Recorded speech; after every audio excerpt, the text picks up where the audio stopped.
न बाइबल से, न गीता से, न कुरान से, देश चलेगा संविधान से। हरे कृष्णा, मैं रमन हरिदास स्वागत करता हूं आप सभी का। तो आजादी के बाद से लगभग 60 सालों तक हमारे देश में हिंदू और मुसलमान के ऊपर राजनीति होता रहा। कुछ जाहिल गंवार नेताओं ने अपनी राजनीतिक रोटियां सेकने के लिए हिंदू मुसलमान को आपस में लड़ाते रहे, लेकिन अब ये लोग अपनी राजनीति की धारा को दूसरी दिशा में मोड़ रहे हैं। अब ये लोग दलितों के ऊपर राजनीति को लेकर जा रहे हैं, गीता और संविधान की तुलना कर रहे हैं। जो गीता और संविधान की तुलना करता है उसको भगवत गीता के तो बारे में कुछ भी पता है नहीं, लेकिन संविधान के बारे में भी वो कुछ नहीं जानता है। अगर संविधान हमें कॉन्स्टिट्यूशनल राइट्स देती है तो भगवत गीता हमें हमारे स्पिरिचुअल राइट्स बताती है।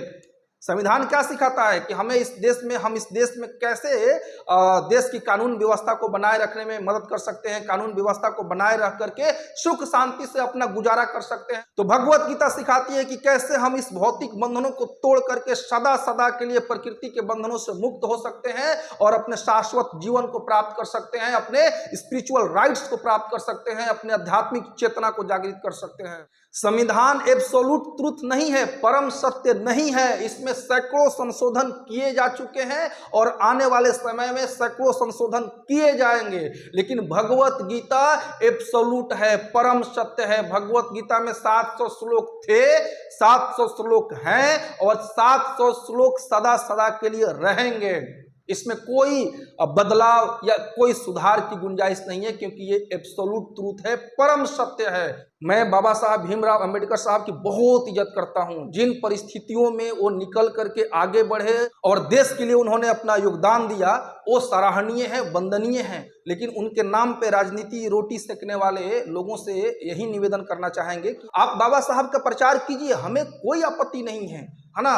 बाबा साहब भीमराव अंबेडकर साहब के बारे में सब जाने, सब पढ़ें, लेकिन उसके लिए धर्म की बेइज्जती करना सही नहीं है। गीता को बीच में लाना ये गलत है, ये सरासर गलत है। भगवत गीता के बारे में आपको कुछ पता नहीं है। भगवत गीता हमें जीवन के उन रहस्यों के बारे में बताती है जिससे कि हम इस भौतिक बंधनों से ही मुक्त हो सकते हैं। जैसे मान लीजिए कि जेल में कई प्रकार के कैदी होते हैं। एक प्रकार के कैदी होते हैं जो कि एकदम पड़े रहते हैं जेल में, उनको जेल से निकलने का वो कोई प्रयास नहीं करते हैं, उनको मतलब ही नहीं है, उनको जो मिलेगा, जैसे मिलेगा, जो खा के अपना पड़े रहेंगे, समय काट रहे हैं अपना। दूसरे प्रकार के कैदी वो हैं जो जेल में रह करके ये सोचते हैं कि जेल में जीवन को कैसे और सुविधाजनक बनाया जा सके, कैसे अपने मूलभूत अधिकारों को प्राप्त किया जा सके, मूलभूत सुविधाएं प्राप्त किया जा सके, इसके लिए वो संघर्ष करते हैं।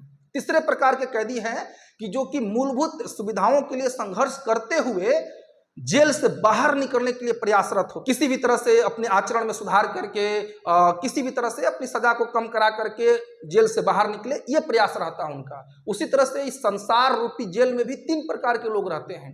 एक प्रकार के तो लोग हैं उनको कोई मतलब नहीं है, वो अपना खा पी करके पड़े हैं, उनको जीवन का लक्ष्य क्या है, ये जीवन क्या है, मृत्यु क्यों होती है, हमें दुख तकलीफ क्यों मिलता है, इसके बारे में उनको कोई मतलब नहीं है। ऐसे लोगों को बोलते हैं तमोगुणी लोग, जो कि घोर तमोगुण में रहते हैं। दूसरे प्रकार के लोग हैं रजोगुणी लोग, जो कि दिन रात परिश्रम करके इस संसार में कैसे सुख पूर्वक रहा जाए, इसके लिए ही बस प्रयासरत है।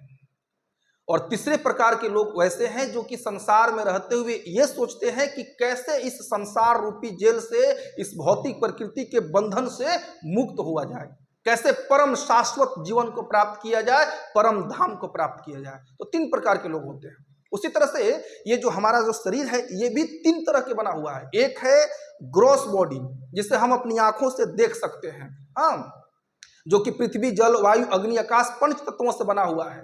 दूसरा है सटल बॉडी, जो मन, बुद्धि और अहंकार से बना हुआ है। और तीसरा है स्पिरिचुअल बॉडी, जो कि आत्मा, हम स्वयं आत्मा है।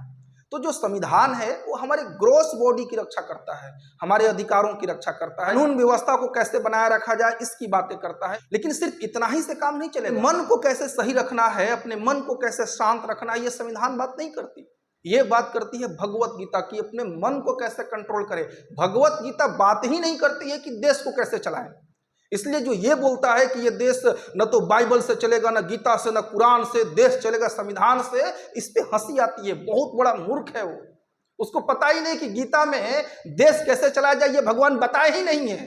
अरे भगवान तो भगवत गीता में ये बताए हैं कि हमें अपने मन को कैसे कंट्रोल करना है, हमें अपनी बुद्धि को कैसे उत्कृष्ट बनाना है, हमें अपने जीवन का चरम लक्ष्य भगवत भक्ति को कैसे प्राप्त करना है, हमें भौतिक बंधनों से कैसे छूटना है। भगवत गीता ये बताए। ये देश कैसे बनना है? देश बना है समाज से, समाज बना है इंसान से। और अच्छे इंसान कैसे बने, अच्छे नागरिक कैसे बनते हैं? चरित्र निर्माण से। तो संविधान हमें चरित्र निर्माण नहीं सिखाता।